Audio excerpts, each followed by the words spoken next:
The Broncos onto the field, ready to start their next drive. And they had to wait a long time to get the football back. Probably not what you were hoping for when you got an offense that's humming. Agreed. What you were looking for is the defense get the ball back pretty quickly, right? Hoping for a 3 and out. So that didn't happen. You can't yell at your D for that. They've got to take care of their own business and reestablish themselves now that they're back on the field. No escape for Locke, and he'll go down. Jerry Hughes. Who else? He's in there for his 4th sack of the afternoon. Remember, throughout my career here in defensive coaches always say, guys, you got to earn the right to rush the passer. Well, they put themselves in a great spot with this big lead, and they know they've got to throw the ball. These pass rushers have to be salivating. It is pin your ears back time indeed. And he will lose yardage and be backed up to the 24. Nothing doing on 2nd and 3rd down after that 9-yard gain on 1st. When a draw works, it can be a thing of beauty. But when it doesn't, oh, it can be ugly. And in this case, loss of yardage ugly.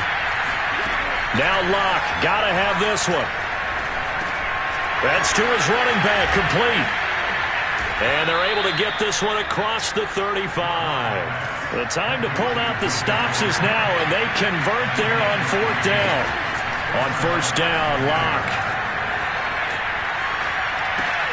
He's going to drop this one down to Gordon. It's a 1st down and more for Gordon. And brought down across the 50 to the 49-yard line.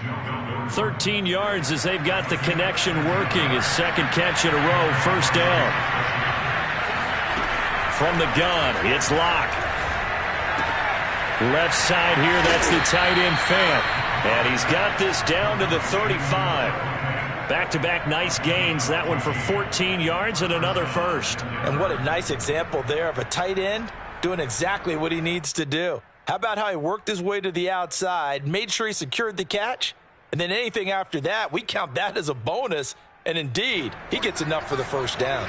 Ball up to the 35 now as they come up on 1st and 10. On the delayed handoff, this is Gordon. And past the 30 down to about the 27. 76 yards rushing for him now as he has been tremendous all day long. From the 27, Locke. That's going to be caught by Judy. And he'll head out of bounds inside the 10. Mark him down at the 9.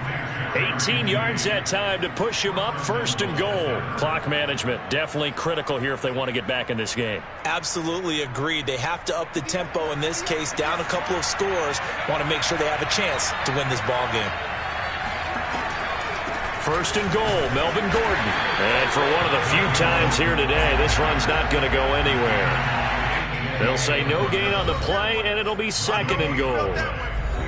2 minutes left to play in this football game here on EA Sports. So it's Bronco football as we get your reset here. They've got it 2nd and goal as they look for a late touchdown. Again, Gordon on 2nd and goal. And he is into the end zone for a Denver touchdown. Melvin Gordon. A 9-yard touchdown run. And the Broncos have made it a one-score game again here in the 4th.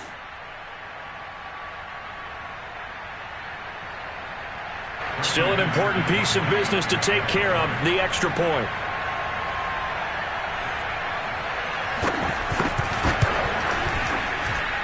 He's got it, and they're back within a touchdown at 28-21.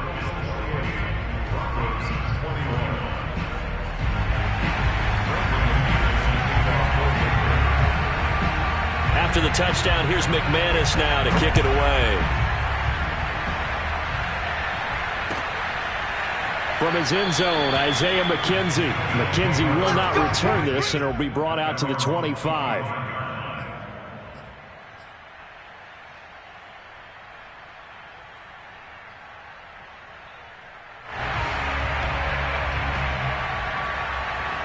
Buffalo offense ready to go for their next drive. And this game not quite over yet. And we'll likely see them take all 3 timeouts defensively, so they can't just kneel this one out. They're going to have to try to run a few plays. You're exactly right. They've got to get a 1st down and make them use up all their timeouts in order to feel like they have this one in hand.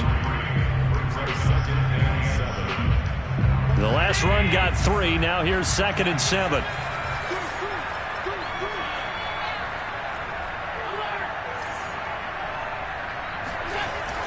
Allen is actually going to throw it here.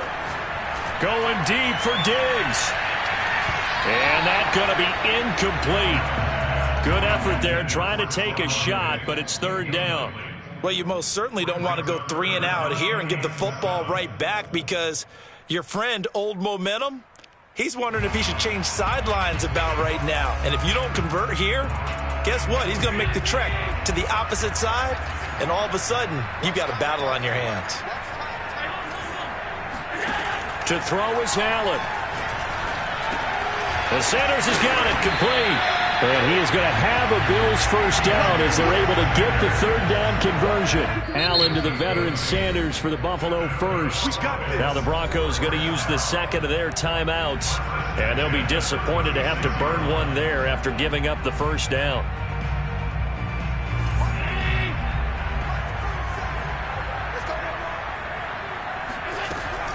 On first down, here's Breida. Trying to run inside, but nothing there. Now the Broncos will use their third and final timeout as they'll get it with just over 90 seconds to go in the ball game. So after the run for no gain, here's 2nd and 10.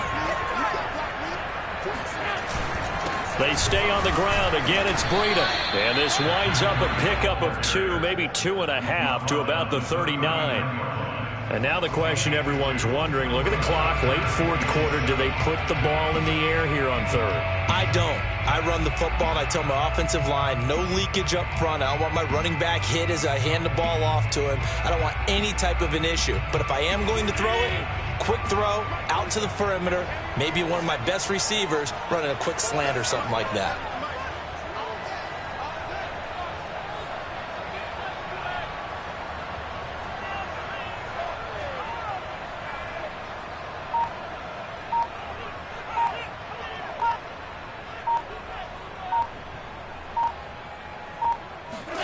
Back to throw. Allen.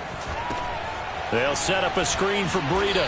And they stop him up short of the first down as they get him at about the 43. He did his best to just get 4 out of that, but not enough. And now 4th down.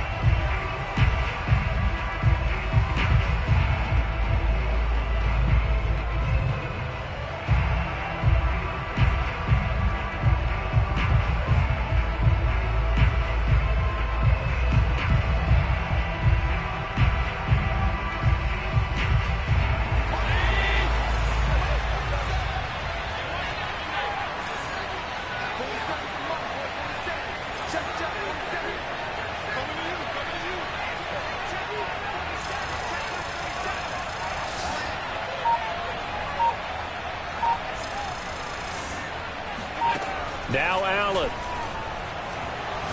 Going deep for Diggs. And this is dropped. Oh, it's incomplete. He had a big gainer in his sights, but he could not reel it in. Boy, it looked like he had it and dropped it. And the Broncos are going to get the football back in great field position. One final try for Locke. This to possibly force OT. And this is caught. Oh, my, it was up for grabs. Now no time on the clock. And an extra point will send us to overtime. Brandon, we've seen this many times before. They've got the momentum. They just scored. Go for 2 and end this thing now.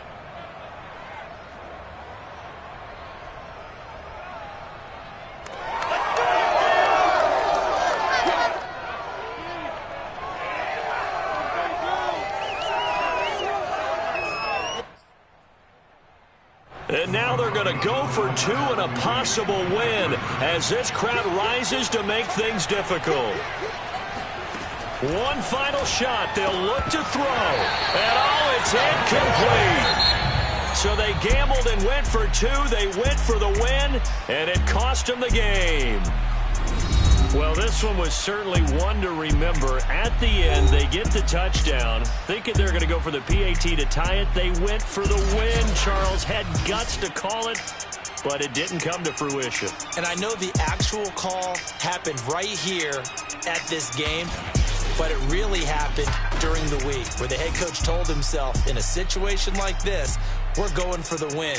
They didn't get it, but he had conviction in what he was doing. So you think those moments often premeditated? I think they have to be, because if you rely on everything to come to you during the heat of battle, you often make more mistakes. And I think he felt like he had the team that could win, and he wanted to go for it every time.